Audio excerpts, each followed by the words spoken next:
I'll definitely say that CG seems to be 100% fine. If anything, it's a little nose heavy.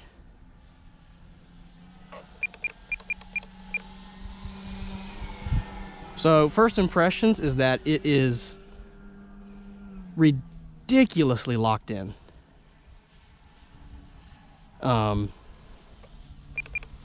Yeah, it's pretty impressive how locked in it is. Very slow flying plane too.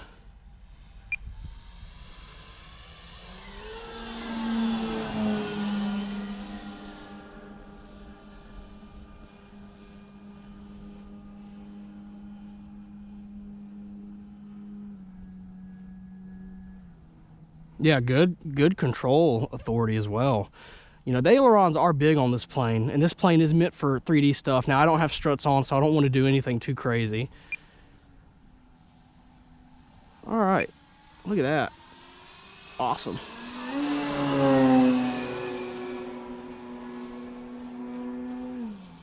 Wow, this much power on an 18x10. Man, I bet you the 20x10 and the 360 is absolutely insane. And when I say 360, I mean power 360, which is a high-powered setup for this plane. The rimfire is doing great, though. So what I like to do is go ahead and get it up, and let's do some stall testing and see the characteristics of the stall. Let's see how slow I can get it to fly with flaps. That's full flaps. No throttle.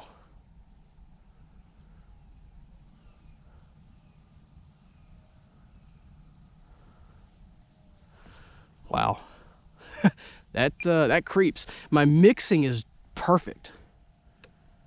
When I say mixing, I mean my elevator with flat mixing.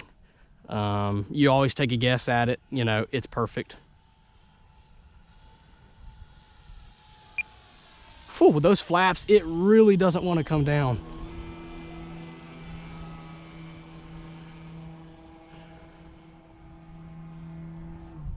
Now, I am very familiar with timbers in general, just because I've had every timber that Horizon's made, and so they all fly the same, bigger, you know, a little heavier, whatever.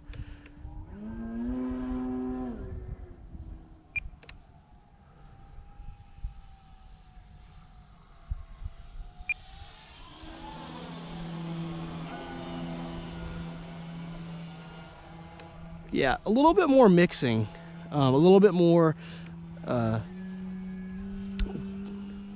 down throw on the elevator with full flaps. When you have a little bit of speed, it's perfect. When you slow down, it's pitching up a little bit too much.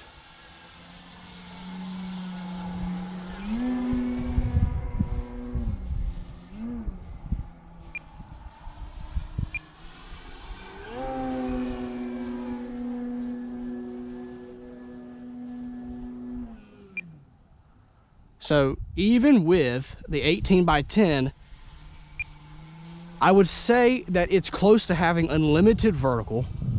3D capabilities is not gonna, you know, you're not gonna be able to, I don't think you'd be able to hover it at all, but 18x10, the rimfire, which I actually got on sale for 90 bucks. And this is a, you know, 110-inch wingspan. It's really a good deal on the motor as long as it's reliable and it lasts. Never owned a rimfire before. So we're about 3 minutes in. I think I'm running 5,000s, so I would say that flight time, these batteries are probably not even 50% as easy as I've been flying it. But I want to do some landing approaches. So what we'll do, this is not a great place to land as well, very sketchy place to land actually. We're gonna go way over here, and I have range tested this plane, so that's no problem. The color scheme, when I first saw it, I was like, yeah, it's okay. I'm not a big fan of the mustard and ketchup, but it is so easy to see that it's really hard to dog on it because it's beautiful in the air, and you can really see it. So this is full flaps, no power.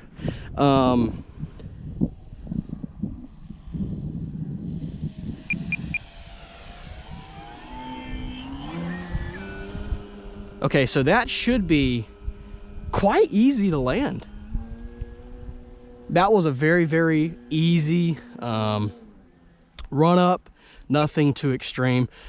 So Now, sadly, of course, with all new airplanes, if you do have a sketchy landing like myself, you always want to start trying to land when you have a lot of battery left, because a lot of the times, if you want to get it right, you don't want to be rushed for time. That's just a terrible way. That is, you're asking to crash the plane. So whenever you are flying a new airplane, it's always best to start trying to land with as much battery. You know, the first flight, you're not going to fly long. I have no idea what these batteries are at. I'll check them when I land, but let's go ahead and start trying to get some approaches going. Now, I am very interested in seeing the landing. I know a lot of people say that the landing gear on this plane is absolutely way too weak, and I totally can understand. So I would actually expect it, from what I've heard, to bend on the smoothest landings. And we'll see if that happens. I do have the upgraded landing gear. I just don't have it on because it's so heavy, and I want this plane to be light.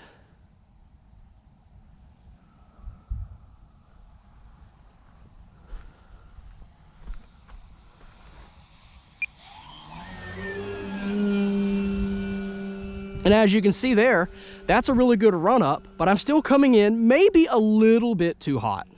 And so what we're gonna do to fix that is we're actually gonna fly to our destination. We're gonna turn around. We're gonna fly half flaps. We're gonna keep the altitude lower than what I've been doing.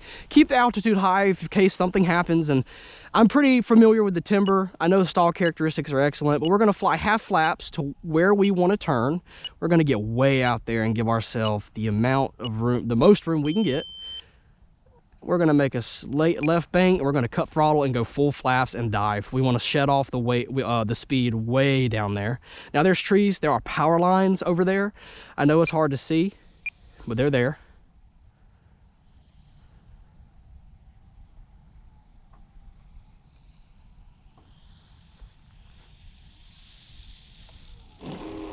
Now, that is about as smooth as you can land it.